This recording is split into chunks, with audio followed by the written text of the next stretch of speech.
Police ಧ್ವಜ ದಿನಾಚರಣೆ ಹಾಗೂ ನಿವೃತ್ತ ಪೊಲೀಸ್ ಅಧಿಕಾರಿಗಳ ಕಲ್ಯಾಣ ದಿನದ ಅಂಗವಾಗಿ ರಾಯಚೂರು ಜಿಲ್ಲಾ ಪೊಲೀಸ್ ಕವಾಯತು ಮೈದಾನದಲ್ಲಿಂದು ವಿವಿಧ ಪೊಲೀಸ್ ತುಕಡಿಗಳಿಂದ ಆಕರ್ಷಕ ಪಥಸಂಚಲನ ನಡೆಯಿತು.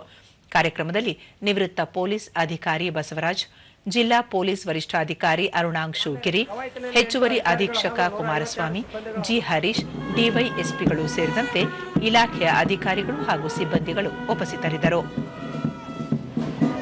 ಎಲ್ಲಾ ತುಕಡಿಗಳು ನಿಧಾನ ನಡಿಗೆಯ ಪಥಸಂಚಲನ, ರಾಷ್ಟ್ರಧ್ವಜ ಹಾಗೂ ಪೊಲೀಸ್ ಧ್ವಜದ ಮೆರವಣಿಗೆಯೊಂದಿಗೆ ಗಣ್ಯರು ಗೌರವ ವಂದನೆ ಸ್ವೀಕರಿಸಿದರು. ಇದೇ ಸಂದರ್ಭದಲ್ಲಿ ಸಾರ್ವಜನಿಕರಲ್ಲಿ ಜಾಗೃತಿ ಮೂಡಿಸಲು ಹಾಗೂ ನಿವೃತ್ತರ ಕಲ್ಯಾಣ ನಿಧಿಗಾಗಿ ಪೊಲೀಸ್ ಧ್ವಜದ ವಿಶೇಷ ಸ್ಟಿಕ್ಕರ್ಗಳನ್ನು ಬಿಡುಗಡೆ ಮಾಡಲಾಯಿತು.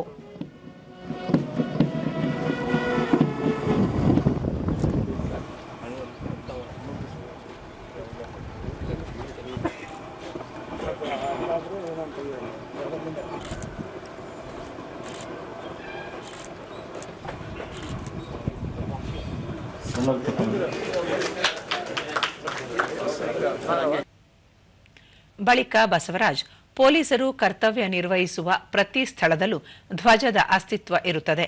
ಈ ಧ್ವಜದ ಗೌರವವನ್ನು ಎತ್ತಿ ಹಿಡಿಯುವುದು ಪ್ರತಿಯೊಬ್ಬ ಪೊಲೀಸ್ ಅಧಿಕಾರಿ ಮತ್ತು ಸಿಬ್ಬಂದಿಯ ಕರ್ತವ್ಯವಾಗಿದೆ ಎಂದು ಹೇಳಿದರು.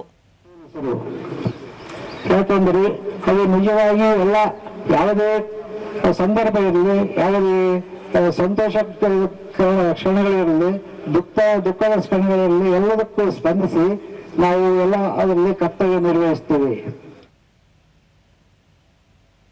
ಅರುಣಾಂಶು ಗಿರಿ 2025-26ನೇ ಸಾಲಿನಲ್ಲಿ ಆರೋಗ್ಯ ಭಾಗ್ಯ ಯೋಜನೆಯಡಿ ಒಟ್ಟು 227 ಜನ ನಿವೃತ್ತ ಸಿಬ್ಬಂದಿ ಚಿಕಿತ್ಸೆ ಪಡೆದಿದ್ದಾರೆ. ನಿವೃತ್ತ ಪೊಲೀಸ್ ಅಧಿಕಾರಿಗಳ ನಿಧಿಯಿಂದ 82 ಮಂದಿಗೆ ಒಟ್ಟು ಸುಮಾರು 9 ಲಕ್ಷ ರೂಪಾಯಿಗಳನ್ನು ವೈದ್ಯಕೀಯ ವೆಚ್ಚಕ್ಕಾಗಿ ಪಾವತಿಸಲಾಗಿದೆ ಎಂದು ಮಾಹಿತಿ ನೀಡಿದರು. ಅವರ ಪತ್ನಿ ಮಕ್ಕಳಿಗೆ ತಾಯಿಗೆ ಸೇರಿದ ಸುಮಾರು 955 ಜನರನ್ನು ಆರೋಗ್ಯ ಭಾಗ್ಯ ಯೋಜನೆಯಡಿಯಲ್ಲಿ ಚಿಕಿತ್ಸೆ ಪ್ರಯೋಜನವನ್ನು ಪಡೆದುಕೊಂಡಿರುತ್ತಾರೆ.